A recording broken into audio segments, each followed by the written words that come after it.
నమస్తే welcome to I dream మానా ఆయుర్వేదం. ఈసారి మీ బరువుని చాలా సులువుగా ఎటువంటి సైడ్ ఎఫెక్ట్స్ లేకుండా వంటింటి చిట్కాలతో తగ్గించుకోవాలంటే మనకి వంటింటి చిట్కాలు అనగానే గుర్తొచ్చే ఫేమస్ ఆయుర్వేదం డాక్టర్ మధుసూదన శర్మ గారు మనతో పాటు స్టూడియోలో ఉన్నారు. మరి ఆ చిట్కాలు ఏంటో చూద్దాం. నమస్తే సార్, ఎలా ఉన్నారు సార్? నేను బాగున్నాను సార్. చాలా ఈజీ వే అండ్ సింపుల్గా మాకు బరువు తగ్గే పద్ధతులు మీరు ఈసారి చెప్తా అన్నారు. అవి ఏంటో, అవి ఎలా వాడాలో ఒకసారి చెప్పగలరా సార్? షూర్ అమ్మా. సూక్ష్మంలో మోక్షం అమ్మా. చాలామంది ఆశ్చర్యపోతారు ఆ ఫార్ములా చూస్తే. సో ఆ ఫార్ములా తయారయ్యేటువంటి విధానము, వాడేటువంటి విధానము, అదేవిధంగా దానివల్ల ఎలాంటి ప్రయోజనం పోతుందో వివరంగా చెప్తానమ్మా. తప్పకుండా సార్. సో ఎలాగంటేమా చాలా సింపుల్ రెమెడీస్ అమ్మా. ఆ ఇంగ్రీడియంట్స్ కూడా అన్నీ మీకు తెలిసినటువంటివే చెప్తాను చూడమ్మా. ఒక 150 ml గోరువెచ్చని నీళ్ళు తీసుకోవాలమ్మా. Okay sir. So 150 ml 150 ml ఈ విధంగా గోరువెచ్చని నీళ్ళు తీసుకోవాలమ్మా. 150 ml గోరువెచ్చని నీళ్ళలో జీలకర్ర పొడేమా. Okay sir. సో గోరువెచ్చని నీళ్ళలోనే మరిగిన తర్వాత ఆఫ్ చేసి గోరువెచ్చగా ఉన్నప్పుడు ఆ జీరా పౌడరు సో 2.5 grams అమ్మా.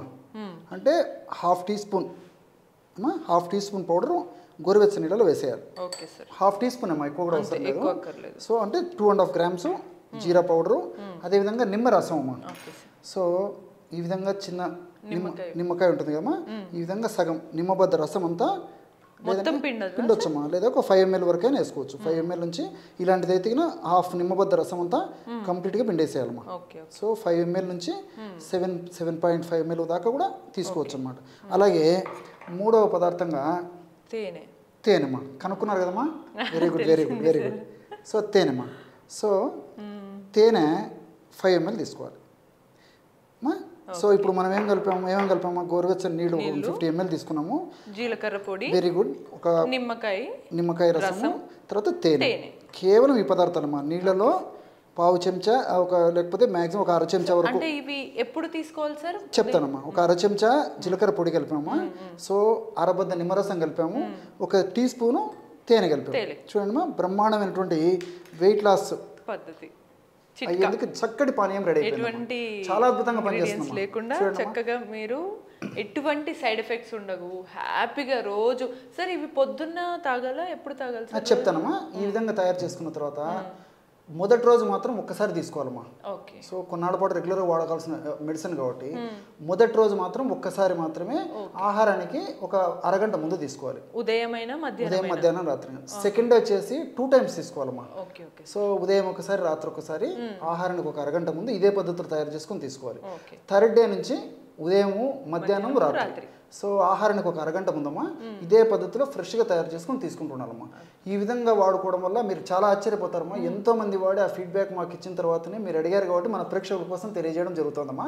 చాలా అద్భుతంగా పనిచేస్తుంది, ఎటువంటి సైడ్ ఎఫెక్ట్స్ ఉండవు, అన్ని సైడ్ బెనిఫిట్స్ ఉంటాయి. రెండోది ఏంటంటే ఇక్కడ మనం గుర్తుంచుకోవాల్సింది, ఈ షుగర్ పేషెంట్స్ మాత్రం తేనె కాకుండా మిగతా పదార్థాలు అంటే జీరా పొడి, గోరువెచ్చని నీళ్ళు, జీలకర్ర పొడి, నిమ్మరసం తీసుకోవాలి. షుగర్ లేకపోతే మాత్రం అందరూ వాడుకోవచ్చు. అది ఒకటి జాగ్రత్తగా తీసుకోవాలి. ఇంకొకటి ఆధునికంగా మనం ఆలోచించినప్పటికీ చాలా మందికి సందేహం వస్తుందమ్మా, ఏంటి ఇంత చిన్న ఔషధంలో ఇంత పనిచేస్తుందని చెప్పేసి. అలాంటి వాళ్ళ సందేహ నివృత్తి కోసం కూడా ఆధునికంగా కూడా ఇది ఎలా పనిచేస్తుందో కూడా 2 మాటలు చెప్తానమ్మా. సో నిమ్మ రసంలో విటమిన్ సి ఉంటుందమ్మా. విటమిన్ సి మనకందరికీ తెలిసినటువంటిది. సో ఈ విటమిన్ సి ప్రభావం ఏంటంటే బాడీలో రెసిస్టెన్స్ పవర్ని పెంచుతుందమ్మా. సో ఎప్పుడైతే బాడీలో రెసిస్టెన్స్ పవర్ పెరుగుతుందో అప్పుడు ఈ వెయిట్ వల్ల జబ్బులు రాకుండా ఉంటాయి. రెండోది ఏంటంటే ఈ విటమిన్ సి ప్రభావం వల్ల ఈ ఇన్ఫ్లమేషన్ అనేటువంటి ప్రక్రియ ఏదైతే మన బాడీలో జరుగుతుంటుందో ఆ ఇన్ఫ్లమేషన్ తగ్గించేటువంటి శక్తి కూడా ఈ నిమ్మరసంలో ఉందమ్మా. సో సర్వసాధారణంగా వెయిట్ పెరిగే కొద్దీ కొవ్వు కణాల నుంచి ఇన్ఫ్లమేషన్ అనేటువంటి ప్రక్రియ జరగడం వల్ల ఆ ఇన్ఫ్లమేషన్ ప్రభావం చేత కొన్ని రకాలైనటువంటి శరీరానికి హాని చేసేటువంటి రసాయన పదార్థాలు ఉత్పత్తి అవుతుంటాయమ్మా. ఆ పదార్థాల ఉత్పత్తి తగ్గించేందుకు, ఆ పదార్థాల ఉత్పత్తి యొక్క పనితీరును నిర్వీర్యం చేసేందుకు ఈ నిమ్మరసం సి విటమిన్ ఉపయోగపడుతుంది. అదేవిధంగా నిమ్మరసంలో డయాస్మిన్, తర్వాత లెమనిన్, హెస్పెరిడిన్ ఇలాంటి రసాయన పదార్థాలు ఉంటాయమ్మా. వీటి యొక్క గుణం ఏంటంటేమా, మనం తీసుకునేటువంటి ఆహార పదార్థాల్లో ఏదైనా కొవ్వు పదార్థం ఉందనుకోండి, ఆ కొవ్వు పదార్థాన్ని ప్రేగులు పీల్చుకోకుండా మల విసర్జన ద్వారా బయటకు పోయేటట్టు చేస్తుందమ్మా. ఈ నిమ్మరసంలో ఉన్నటువంటి హెస్పెరిడిన్ ఇవన్నీ కూడా. రెండోది ఏంటంటే ఈ వెయిట్ ఉన్నటువంటి వాళ్ళలో ఎల్డిఎల్ కొలెస్ట్రాల్ ఎక్కువ పెరుగుతూ ఉంటుంది హెచ్డిఎల్ కంటే కూడా. మంచి కొలెస్ట్రాల్ ఎక్కువ పెరగదు కానీ చెడు కొలెస్ట్రాల్ ఎక్కువ పెరుగుతుంటుంది. సో ఈ నిమ్మరసంలో ఉన్నటువంటి నేను చెప్పినటువంటి ఆ యొక్క కెమికల్స్ వల్ల ఎల్డిఎల్ అనేటువంటిది బాగా తగ్గిపోయి హెచ్డిఎల్ ఇలాంటి కొలెస్ట్రాల్ బాగా పెరుగుతుందమ్మా. సో హెచ్డిఎల్ ఎంత బాగా పెరిగితే అంత మంచిది. సో వీటన్నిటికి తోడు నిమ్మరసం ఇతర వివిధ రకాలైన రసాయన పదార్థాల యొక్క ప్రభావం చేత ఈ యొక్క ఫ్యాట్ బర్న్కు ఉపయోగపడుతుందమ్మా. ఎక్కువగా సంచితమైన కొవ్వును కరిగించేందుకు ఉపయోగపడుతుంది.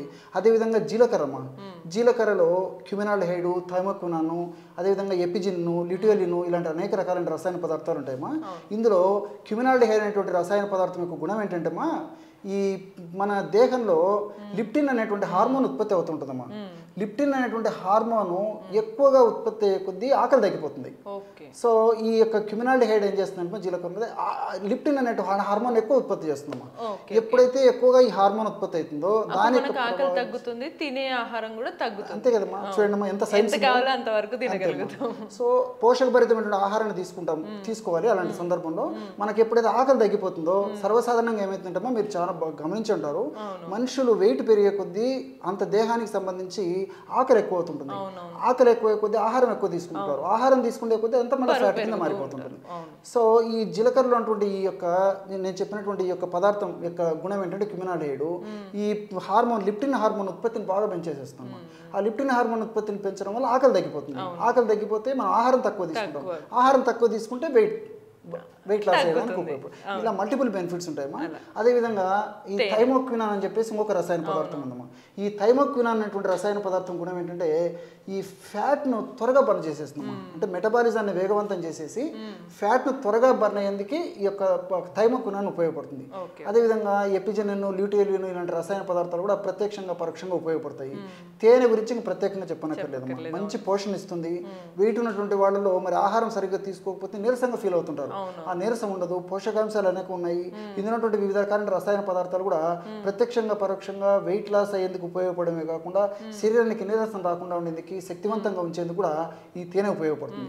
ఈ విధంగా మల్టిపుల్ బెనిఫిట్స్ ఉన్నాయి కాబట్టి మరి క్షేమదాయకంగా పనిచేస్తుంది. అన్నీ మనకు సైడ్ బెనిఫిట్స్ ఉంటాయి, ఎలాంటి సైడ్ ఎఫెక్ట్స్ ఉండవు. ఎందుకంటే చాలా మందికి ఇంత చిన్న వైద్యంలో పనిచేస్తుందని చెప్పేసి కొంతమందికి సందేహాలు ఉంటాయి.